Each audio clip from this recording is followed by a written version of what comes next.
আমরা সারা দিন কাজ করি, বন্ধুদের সাথে আড্ডা দিই, সোশ্যাল মিডিয়ায় সময় কাটাই, কিন্তু দিন শেষে যখন ঘরে ফিরি তখন কি আমাদের প্রিয় মানুষগুলোর মুখে হাসি ফোটাতে পারি?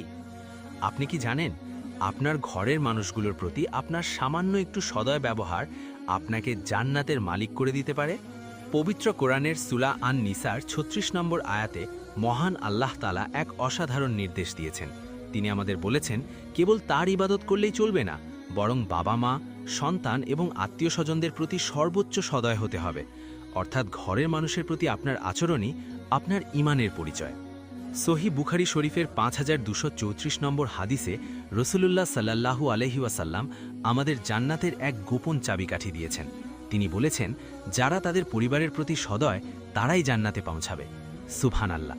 অর্থাৎ জান্নাত যাওয়ার জন্য কেবল মক্কায় বা মসজিদে গেলেই হয় না, নিজের ঘরে বাবা মার সেবা আর সন্তানের সঠিক লালন পালনও জান্নাতের পথ প্রশস্ত করে। আজকাল আমরা বাইরের মানুষের সাথে খুব ভদ্র ব্যবহার করি, কিন্তু ঘরের মানুষের সাথে সামান্য কারণে মেজাজ হারায়। অথচ সবথেকে বেশি ভালোবাসা পাওয়ার হকদার ছিল আমার মা, আমার বাবা কিংবা আমার সন্তান। মনে রাখবেন, আল্লাহ আমাদের জিজ্ঞেস করবেন আমি আমার পরিবারের প্রতি কতটা দায়িত্বশীল ছিলাম।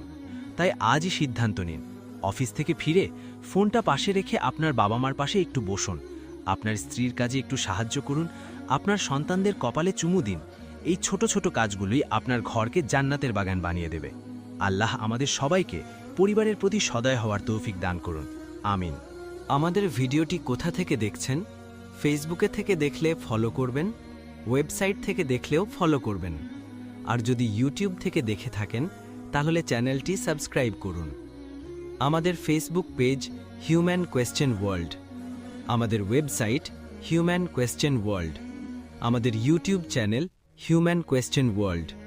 আমাদের পাশে থাকার জন্যে সবাইকে ধন্যবাদ।